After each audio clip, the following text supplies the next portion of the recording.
नमस्कार दोस्तों हाल ही में प्रधानमंत्री सूर्य सरोवर योजना को केंद्रीय कैबिनेट के द्वारा इसे मंजूरी दे दी गई है। ये योजना अपने आप में बहुत ही ज़्यादा खास है क्योंकि इस योजना में सोलर पैनल्स हैं, वो घर, छत या फिर धरती की जगह सीधे के सीधे पानी वाले इलाकों में जो लगाए जा रहे हैं। ये योजना अपने आप में बहुत ही ज़्यादा खास है। इससे कहने की काफ़ी मैसिव यानी बड़ी मात्रा में एनर्जी जो जनरेट होने वाली है, जो भारत की ऊर्जा ज़रूरतों को पूरा करने में काफ़ी ज़्यादा हेल्प करेगी। इसको लेकर हाल ही में खबर चर्चा में है कि पानी पर तैरेंगे सोलर प्लांट, प्रधानमंत्री सूर्य सरोवर योजना को मिली मंजूरी, केंद्र देगा 5,070 करोड़ रुपए। यानी इस योजना को सफल बनाने के लिए, इसमें सहयोग करने के लिए केंद्र सरकार 5,070 करोड़ रुपए देने वाली है, जो इस योजना को काफ़ी ज़्यादा अपने शिखर पर ले जाएगा। चलिए इसके बारे में विस्तार से समझते हैं कि आखिरकार और इसमें और क्या क्या होने वाला है, कहाँ कहाँ पर कितना खर्चा होने वाला है। चलिए विस्तार से समझते हैं। आप देख रहे हैं कंसिडर आईएएस एजुकेशनल प्लेटफॉर्म। मेरा नाम है सचिन। चलिए सबसे पहले खबर के प्रमुख बिंदुओं के बारे में बात करें तो पीएम मोदी की अध्यक्षता में मंत्रिमंडल ने प्रधानमंत्री सूर्य सरोवर योजना को मंजूरी दी है। इसके तहत देश के जलाशयों पर 5,000 मेगावाट फ्लोटिंग सोलर पीवी यानी सोलर पैनल्स परियोजनाएं लगेंगी। इस योजना का कुल परिव्यय है वो 5,070 करोड़ रुपए का है और इससे 16 से 17,000 रोजगार जो है इसके अवसर बनेंगे और हर साल कार्बन उत्सर्जन भी इससे घटने वाला है। यह योजना आत्मनिर्भर भारत और विकसित भारत के विजन को आगे बढ़ाएगी। यानी भारत के द्वारा सेल्फ रिलायंट यानी आत्मनिर्भर, इसके साथ ही विकसित भारत का जो भारत के विजन है, लक्ष्य हैं, उन्हें पूरे करने के लिए ये जो योजना है वो काफ़ी ज़्यादा हेल्प करेगी। इसमें 16 से 17,000 डायरेक्ट रोजगार के अवसर भी बनने वाले हैं, जो भारत के बेरोजगार युवाओं को कहीं ना कहीं 16 से 17,000 युवाओं को रोजगार देने वाला है।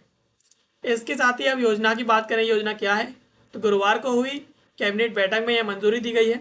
योजना में ऊर्जा भंडारण प्रणाली यानी ESS भी इसमें शामिल है। यह मंजूरी national institute of solar energy यानी NISE के हालिया आकलन के बाद की जो है दी गई है।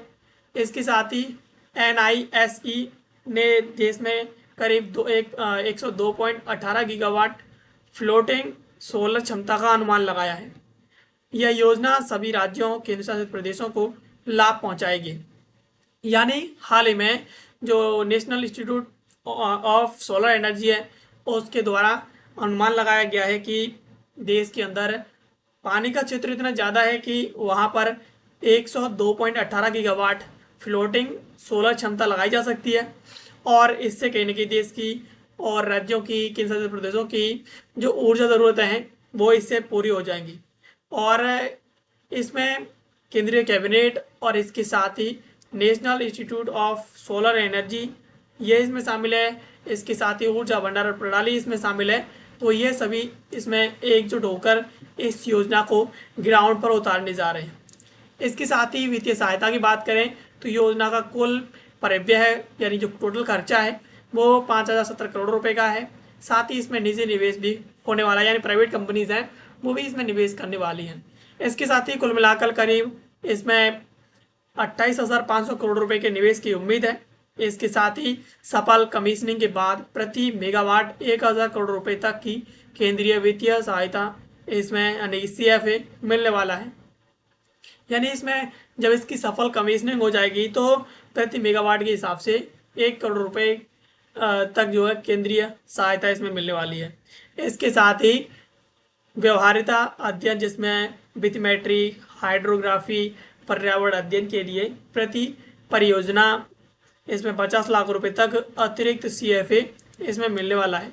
यानी व्यवहार अध्ययन यानी जो अध्ययन इसमें ज़रूरी है इस योजना को ग्राउंड पर उतारने के लिए, इस योजना को सफल बनाने के लिए जो अध्ययन इसमें ज़रूरी है उसके लिए भी CFA जो है केंद्रीय वित्तीय सहायता इसमें करीब 50 लाख रुपए तक मिलने वाली है। इसके साथ ही इससे परियोजना विकास का जोखिम कम करने में मदद मिलेगी। यानी परियोजना विकास जिस प्रकार से होगा और इसमें जो टोटल खर्चा आने वाला है तो उसका जोखिम है वो सिर्फ एक इंडिविजुअल कंपनी पर या फिर किसी एक पर आने की बजाय इससे कहीं ना कहीं जब इसमें सहायता मिलेगी तो ये जोखिम है वो भी कम हो जाएगा। इसके साथ ही क्षमता और तकनीकी विवरण की बात करें तो उसमें कुल मिलाकर के 5000 मेगावाट की फ्लोटिंग सोलर परियोजनाएं हैं वो लगाई जाएंगी। हर परियोजना के साथ कम से कम 2 घंटे की ऊर्जा भंडारण प्रणाली भी इसमें जोड़ी जाएगी। कुल भंडारण क्षमता 10,000 मेगावाट घंटे के हिसाब से होगी। और अभी देश में फ्लोटिंग सोलर की स्थापित क्षमता 700 मेगावाट है। इसके साथ ही संभावित क्षमता करीब 102 गीगावाट यानी 102.18 गीगावाट आंकी गई है।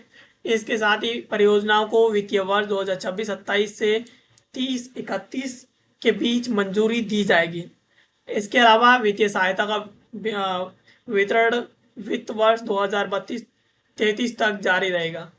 यानी इसमें वित्तीय सहायता है वो 32-33 साल 2032-33 तक आपको मिलती रहेगी। इसमें वित्तीय सहायता जो भी कंपनीज इसमें इन्वेस्ट करेंगी और जो भी इसमें खर्च आने वाला है उसमें केंद्र अपना योगदान देता रहेगा। इसके साथ ही इसमें जो अब तक भारत के पास स्थापित जो सोलर पैनल की जो क्षमता है फ्लोटिंग वाली, जिसमें भारत एनर्जी जनरेट कर रहा है, वो करीब 700 मेगावाट की है। लेकिन अब जो भारत बनाने जा रहा है उसकी क्षमता है 10,000 मेगावाट प्रति घंटा। यानी जिस प्रकार से सरकार इस योजना को ग्राउंड पर उतार रही है वो प्रति घंटे 10,000 मेगावाट विद्युत जनरेट करके देगी। ये अपने आप में बहुत ही ज़्यादा इंटरेस्टिंग है। इसके साथ ही लाभ और प्रभाव की बात करें तो राज्य अपनी पीक डिमांड आसानी से प्रतिबंधित कर सकेंगे। इसके साथ ही खासकर उन राज्यों को फायदा होगा जहां जल भंडारण पर्याप्त मात्रा में है। हर साल करीब 1 करोड़ टन यानी 100 मिलियन टन कार्बन उत्सर्जन इसमें घटेगा। और इसके साथ ही साथ यहाँ पर परियोजना मूल्य श्रृंखला में 16 से 17 हजार रोजगार के अवसर भी इसमें बनेंगे। स्थानीय स्तर पर भी रोजगार बढ़ेगा और जमीन की कमी की समस्या है वो भी इससे दूर होगी। यानी जहाँ पर विद्युत जनरेट करने के लिए कार्बन का उपयोग किया जाता है, कार्बन उत्सर्जन होता है जिन चीज़ों में, तो वो यहाँ पर 10 मिलियन टन तक जो कम होगा।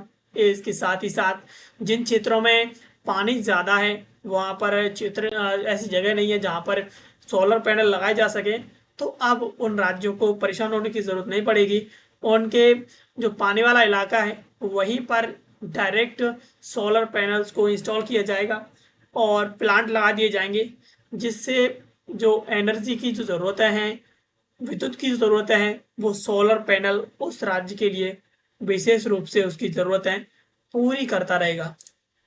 इसके साथ ही आत्मनिर्भर भारत को यहाँ पर बढ़ावा कैसे मिलेगा, तो यह योजना पीवी सेल मॉड्यूल, ऊर्जा भंडारण प्रणाली और फ्लोटेशन सिस्टम के घरेलू विनिर्माण को बढ़ावा देगी। यह आत्मनिर्भरता भारत के विजन में सहायता करेगी और नवीकरणीय ऊर्जा क्षमता बढ़ाने में भी योगदान देगी।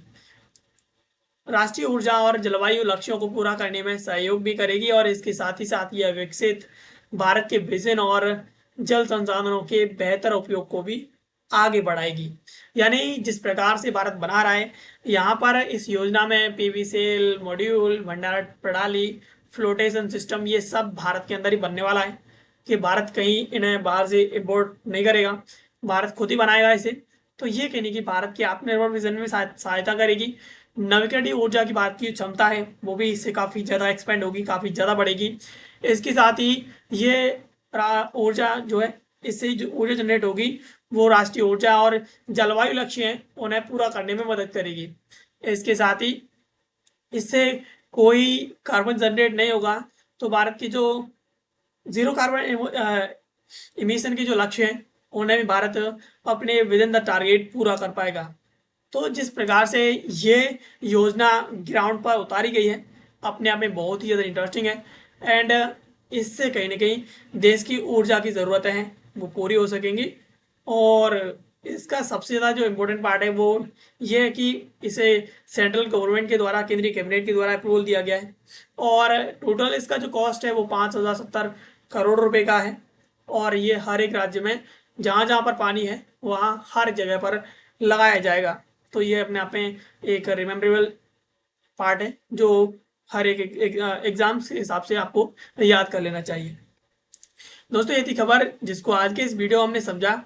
एंड ऐसे वीडियोस के लिए आप हमें सब्सक्राइब कर लीजिए, क्योंकि काफ़ी लोग वीडियो देखते हैं लेकिन सब्सक्राइब नहीं करते हैं। आपका सब्सक्राइब हमारे लिए बहुत ही ज़्यादा मायने रखता है दोस्तों, तो आप सब्सक्राइब कर लीजिए। एंड यहाँ तक बने रहने के लिए आप सभी का बहुत बहुत धन्यवाद।